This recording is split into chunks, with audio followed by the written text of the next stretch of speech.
Image there. Welcome in, everyone. Time now 6:01. Thank you for joining us on air and streaming on the KARE 11 app. I'm Jason Hackett alongside Alicia Lewis. Hope everybody had a wonderful, amazing weekend. Father's Day, there was so much going on. It was pretty much nice. Going on. I know there's so many things, especially with the Special Olympics here going on this week. So let's get outside to meteorologist Ben Derry.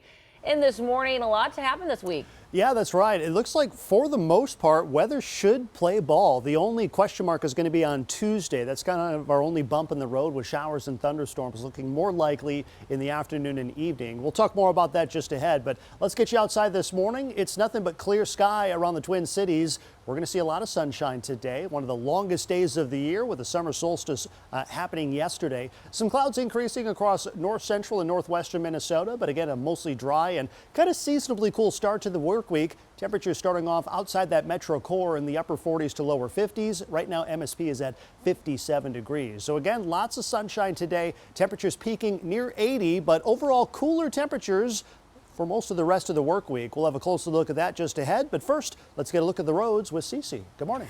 Good morning. Happy Monday. Let's go down to Apple Valley. I've been tracking this crash on Highway 77, Cedar Avenue southbound for about 30 minutes here. This is right near McAndrews Road, so just south of 35E.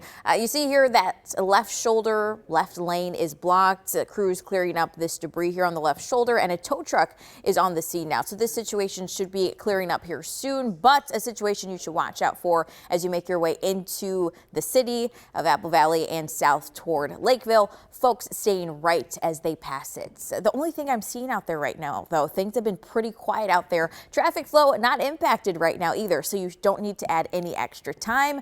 But there are a lot of construction projects happening today. I'll preview some when I see you next. All right, Cece, thank you very much. We will talk to you soon. Before we get to our top story here, we have some breaking news to tell you about. Right now in Minneapolis, an investigation is underway after an incident overnight in the area of University and Hennepin Avenue. This is new video of that scene just hours ago. You can see a large police presence and a paramedic on scene, and also police tape blocking off the area. Our photographer drove to HCMC and found a large group of people there. We also saw 5 squad cars near the entrance and 2 groups of police. It's not clear yet what happened, but we have reached out to MPD for more information. Breaking news this morning out of the UK. In the last 3 hours, Prime Minister Keir Starmer announced that he's stepping down. He says working on Downing Street has been the proudest moment of his life. The announcement comes after multiple news outlets reported that Starmer was considering resigning over the weekend. A post from President Trump yesterday morning also fueled the rumors. On Truth Social, the president wrote Starmer will step down, saying he, quote, failed badly on immigration and energy. Experts say Andy Burnham, the newest member of parliament, could take over. And if he does, he would be the UK's 7th prime minister in a decade.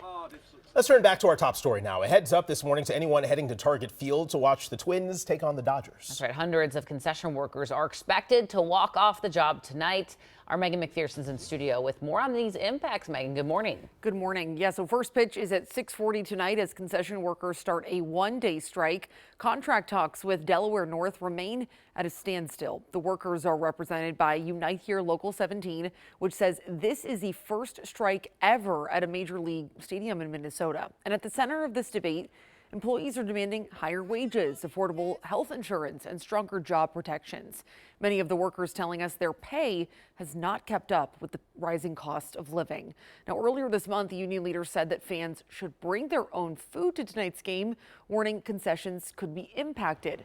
But Delaware North disputed that claim in a statement, saying it is, quote, our full intention that we will continue full-service concessions at Target Field should there be a strike. The company also pushed back on the union's stance regarding nonprofit groups that help staff concession stands, arguing their fundraising efforts could be affected.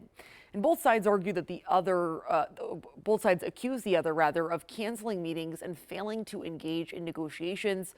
I'll share what the workers say it will take to reach a deal coming up in 30 minutes. Back to you. All right, we'll be watching that one closely. Megan, thank you.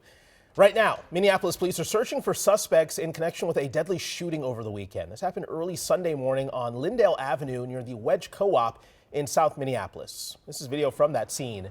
Officers say they arrived and found a man who had been shot. He died at the hospital. A few minutes later, police say another man arrived at a different hospital. He's expected to be okay.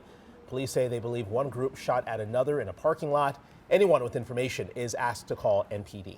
This morning, the Woodbury Police Department is investigating after an SUV crashes into townhomes, leaving a trail of damage and sparking a gas leak. The crash happened late Saturday night at the Preserve in Woodbury. Neighbors say they saw the white Mercedes start at a dead end before accelerating down the road, driving into a lawn before hitting a street sign and crashing into a utility box. The driver then crossed the street, hitting a woman's home.